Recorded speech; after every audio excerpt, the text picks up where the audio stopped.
Grab Bag, a collection of newspaper columns by James H. Jones from the 1970s and 1980s.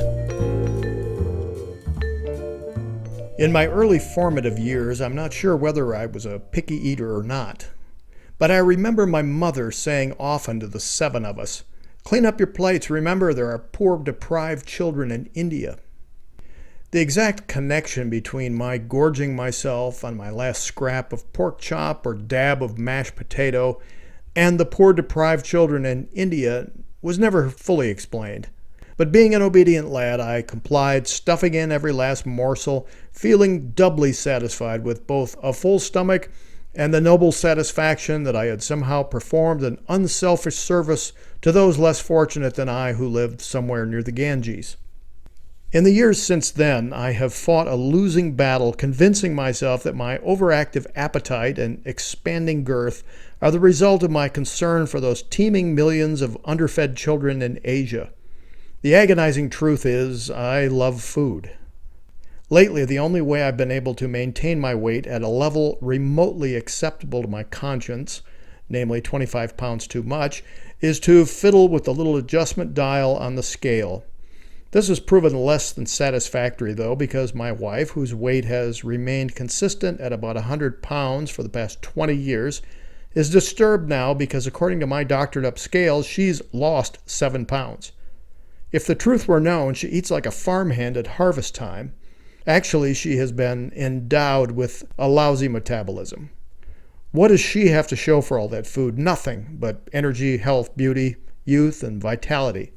Now, one of the major difficulties these days is selecting which diet to subject yourself to. It's like having the prisoner decide whether he'd prefer the rack or the thumb screws.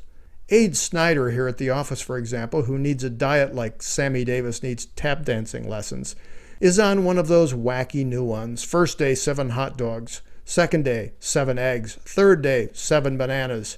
I think it winds up 7 partridges in a pear tree. There's the drinking man's diet, which makes you a slim guy with a rotten liver. The high-protein diet, wiring the jaws shut. The carbohydrate diet, and the famous water diet, which will put you in beautiful physical condition for the kidney surgery you'll need. With all that effort, I think a good case of the flu would be preferable. You lose the weight, suffer just about the same agony, and as a bonus, everyone feels sorry for you. Might be worth putting on the market the Jones Flu Diet. 1 tiny virus-loaded capsule, and fat practically melts away. The FTC would probably be soreheads about it on second thought. Another scientific breakthrough nipped in the bud. Crazy classroom. Assignment. Use the following words in a sentence. Aardvark. It takes aardvark to succeed these days. Armageddon. Tommy Dorsey's theme song was Armageddon Sentimental Over You. Isolate. I so late this morning I missed the bus. Desecrate. Desecrate of apples in the basement. Armistice. I miss this snow when it's gone. Gladiola. I'm gladiola movies are coming back.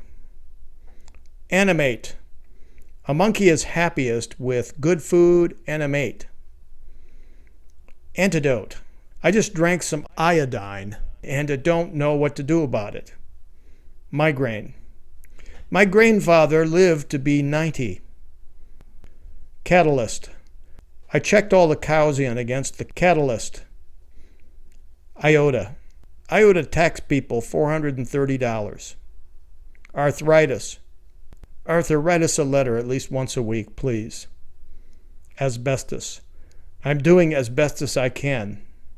Artificial. Artificials here yet for the big company meeting? Metronome. I never metronome I didn't like. Artichoke. I artichoke you for thinking up this dumb game in the first place. I thought maybe I'd go tobogganing today, but I decided to let it slide.